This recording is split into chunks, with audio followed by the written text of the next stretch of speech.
The first peoples of British North America are scattered across the land. On the west coast, and on the prairies, where Indian nations mix with the Métis, children of the fur traders and their Indian wives. The First Nations also live, hunt, and fish on their traditional lands on the east coast. The Inuit in the far north. The keepers of statistics in the colonies are not much interested in the first inhabitants, but keep careful notes about the lives of the white colonists. Of the roughly 4 million people living in British North America, about half are Catholic and half Protestant. French speakers make up almost a third of the population.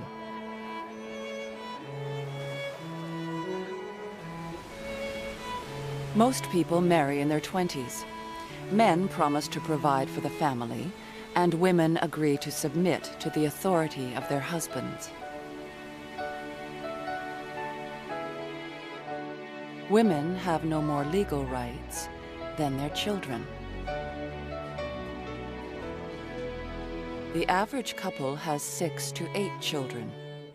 Often, families lose one or more of them to disease.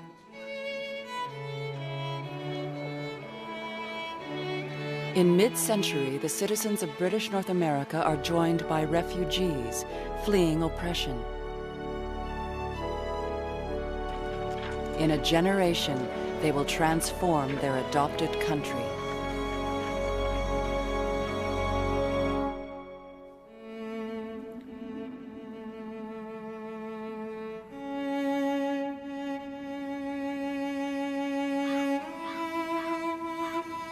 I'm on my way to Canada, that cold and distant land.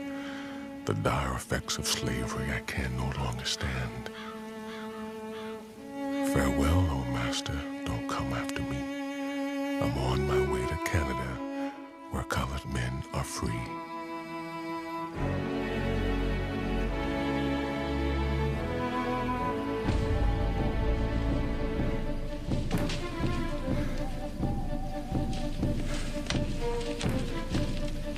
In the 1850s, American slave owners are on the hunt.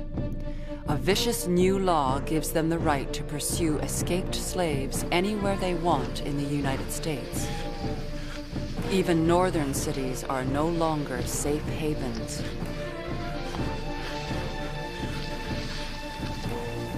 But on the plantation, word gets around that any slave who can slip across the border will be free. Slavery has been illegal in Upper Canada for half a century.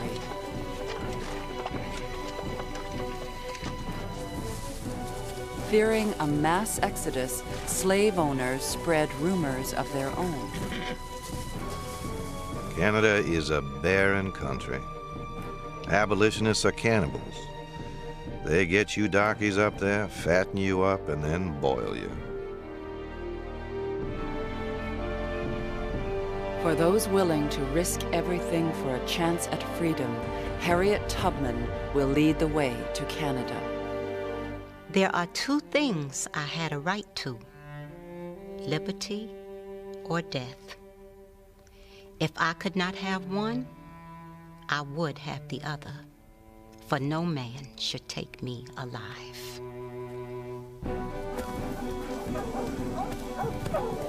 Month after month, Harriet Tubman spirits blacks safely across the border. They follow rivers, hide in swamps and forests. Always a fear of capture at their backs. Harriet Tubman threatened to shoot any man who tried to turn back. If he was weak enough to give out, then he'd be weak enough to betray us all and all who had helped us. And do you think I'd let so many die for just one coward man? On my Underground Railroad, I never ran a train off the track, and I never lost a passenger. Hundreds follow Harriet Tubman to freedom. She is known as the Moses of her people. Slave owners put a bounty on her head of $40,000. In the cities and towns of British North America, anti-slavery societies spring up to welcome the newcomers. Journalist and politician George Brown is one of the founders of the Toronto Anti-Slavery Society. The existence of a professedly Christian and civilized nation of men stealers is a disgrace, not only to America, but to the whole world. But sympathy for the new arrivals only goes so far. As they settle, curiosity and support fade. For every meeting in favor of abolition, there is another wanting an end to black immigration. Some citizens openly demand they be sent back. Let them be free in their own country. Let us not countenance their further introduction among us. In a word, let the people of the United States bear the burden of their sins.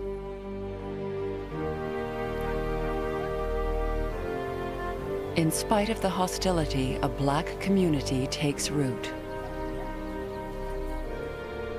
In Victoria, free blacks who have escaped California's racist laws form a regiment to defend British North America.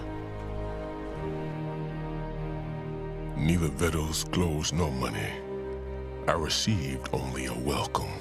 That was all I wanted, and I was thankful to get it.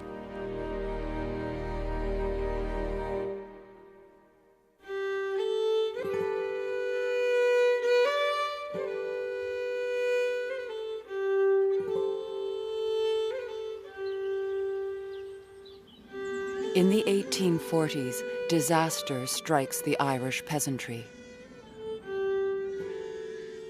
The potato crop fails. Year after year, famine haunts the land.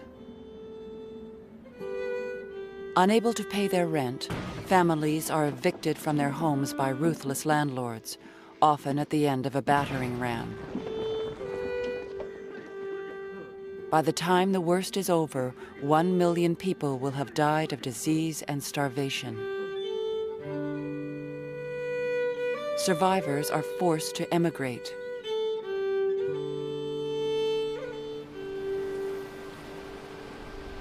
But the ships bound for North America carry death in their holds.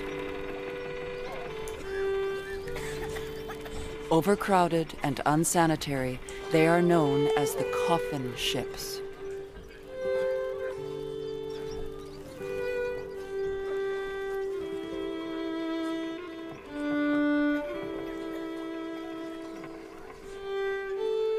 The conditions in steerage horrify cabin passenger Robert White.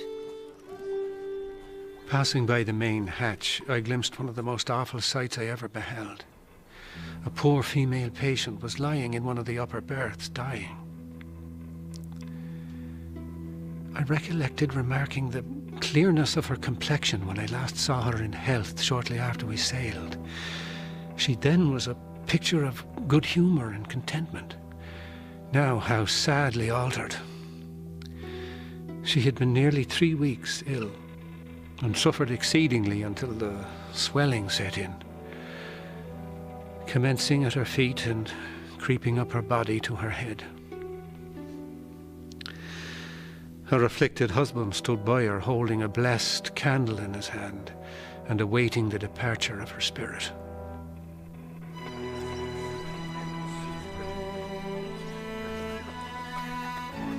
As they sail up the St. Lawrence, passengers get their first glimpse of Canada.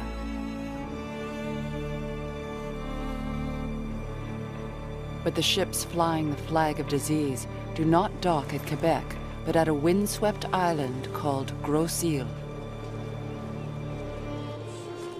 We landed upon the Isle of Pestilence, and climbing over the rocks, we passed through the little town and by the hospitals, behind which were piles upon piles of unsightly coffins.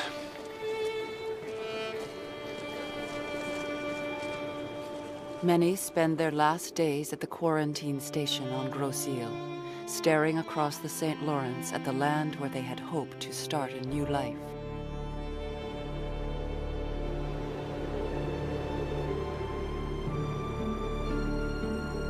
In 1847, 50 a day die of typhus, passengers and crew. 6,000 are buried on land or at sea. Robert White never forgets the words of one man kneeling at the grave of his wife. He said, "By that cross, Mary, I swear to revenge your death. As soon as I earn my passage home, I will go back and shoot the man that murdered you. And that is the landlord."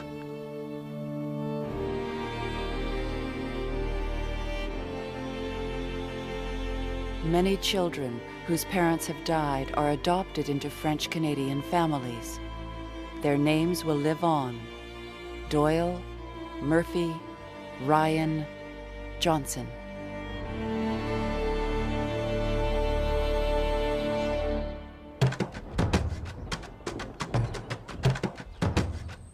In Ireland, the famine gives rise to a movement called Young Ireland, whose members swear to free their country from Britain by any means, even armed rebellion.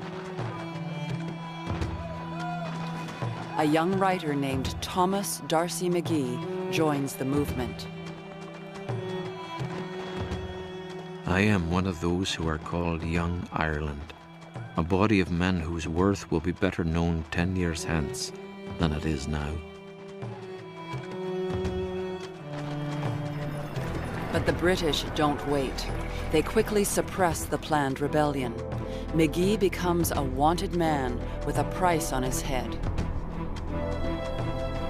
Wanted, Thomas D'Arcy McGee, 5'3" in height, black hair, dark face, delicate, thin man. But McGee has fled to New York.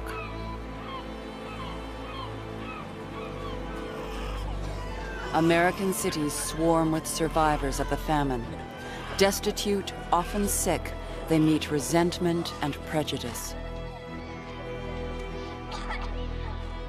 In the United States, there is no more sympathy for Ireland than for Japan. The people hate the Irish immigrant for his creed, despise him for his poverty, and underrate him for his want of learning. These are years of sadness for McGee and his wife Mary.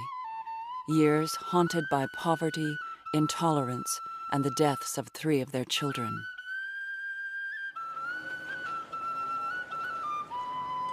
When he is invited to start a newspaper in Montreal, McGee eagerly accepts. He is desperate for a new beginning. Montreal looks upon you not as foreigners, but as children of their own household. Within a year, the Irish of Montreal have helped elect him to Parliament. It is 1857. Wiser and sadder at 32, D'Arcy McGee has left his revolutionary past behind. A new dream now inspires him. The one thing needed for Canada is to rub down all sharp angles and to remove those asperities which divide our people on questions of origin and religion. I look to the future of my adopted country with hope, though not without anxiety.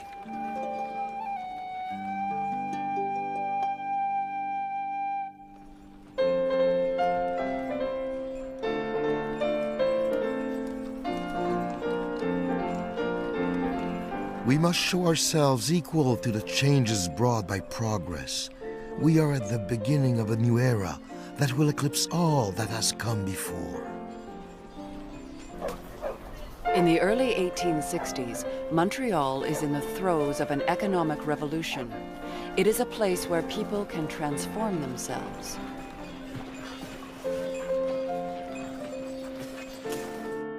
William Notman arrives in the busy city, fleeing financial ruin in Scotland. But instead of seeking a steady job, he tries his hand at a fascinating new invention, the camera. Là le bon vent, là le joli vent, là le bon vent, ma amie m'appelle. Là le bon vent, là le joli vent, là le bon vent, ma amie m'attend. Derrière chez nous y a un étang, derrière chez nous y a un étang. Trois beaux canards s'en vont baignant. Notman's lens captures an age of innovation, one that will change lives in many ways. Across British North America, innovators and risk-takers see potential fortunes in all the new technology.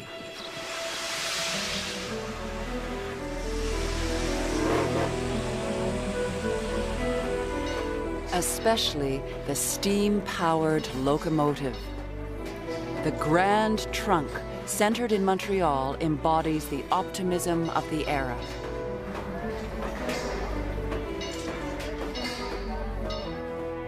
Politician Georges-Étienne Cartier is also the Grand Trunk's lawyer. Montreal is destined to become the great supplier of the West. Without railroads and canals, it would never be able to attain this glorious position.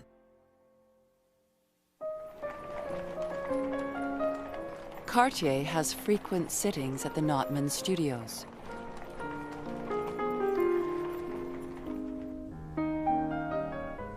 By now, William Notman has refined techniques that are making him famous.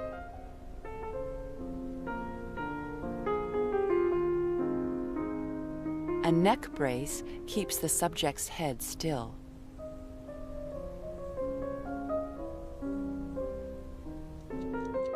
The tiniest movement during the 30 seconds it takes to record the image will blur the perfection of the finished photograph.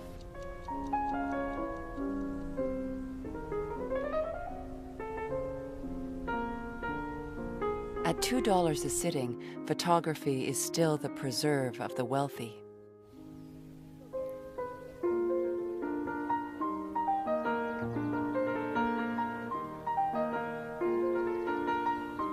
In 1860, the Prince of Wales visits British North America and has his picture taken by William Notman, who can now boast he is photographer to royalty. In just a few years, he has spawned one of the most successful businesses in North America. But for all the stories of success, there are others of deprivation and upheaval.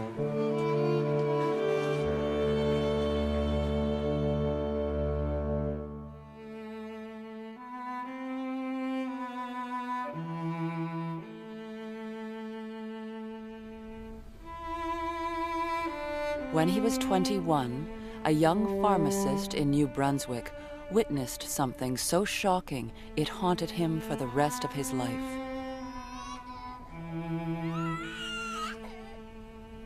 The cry of a small girl etched itself on the memory of Samuel Leonard Tilley. There lay the mother, weltering in her own blood, her little children crying around her, and the husband and father under arrest for murder. And rum, the cause of it all.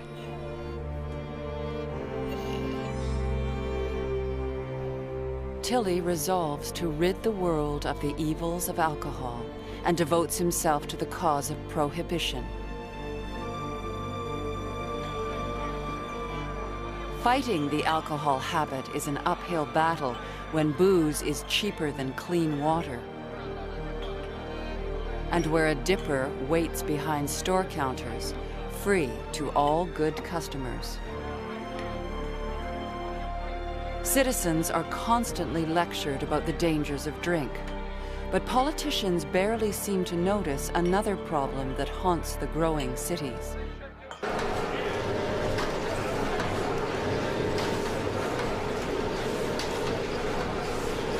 In the 1860s, the poor are drawn to the new steam-powered factories, hungry for work of any kind. The owners hire anyone who will keep their machines turning, old and young.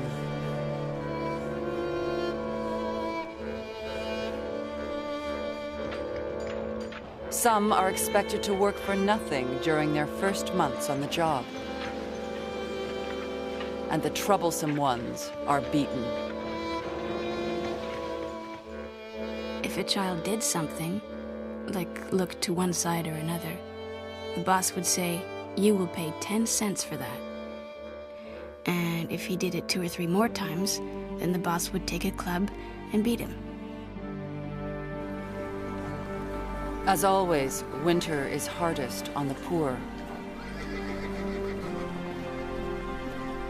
When the ports freeze up and the factories close, there is little work to be found. The poor must turn to volunteers and churches for relief. One who tries to help is Jane Slocum, Mother Superior of the Grey Nuns in Montreal.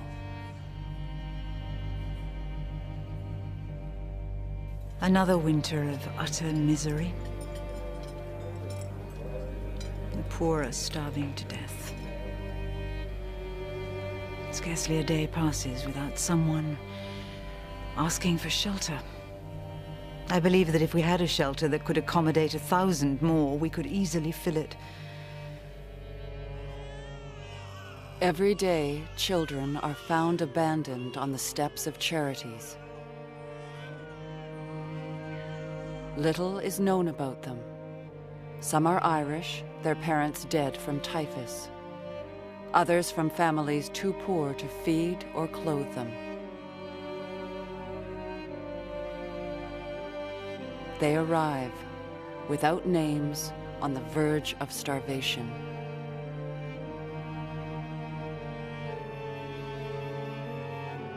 The number of poor abandoned children is also rising considerably. Can you believe we took in 729 last year? Incredible, isn't it? The Grey Nuns do their best to keep the foundlings alive. They name them, baptize them, comfort them at night, and watch them die. Alfred, born January 17th, deceased February the 2nd. Born January 17th, deceased, born January 19th, deceased, February 5th, born January 19th, deceased, February 23rd.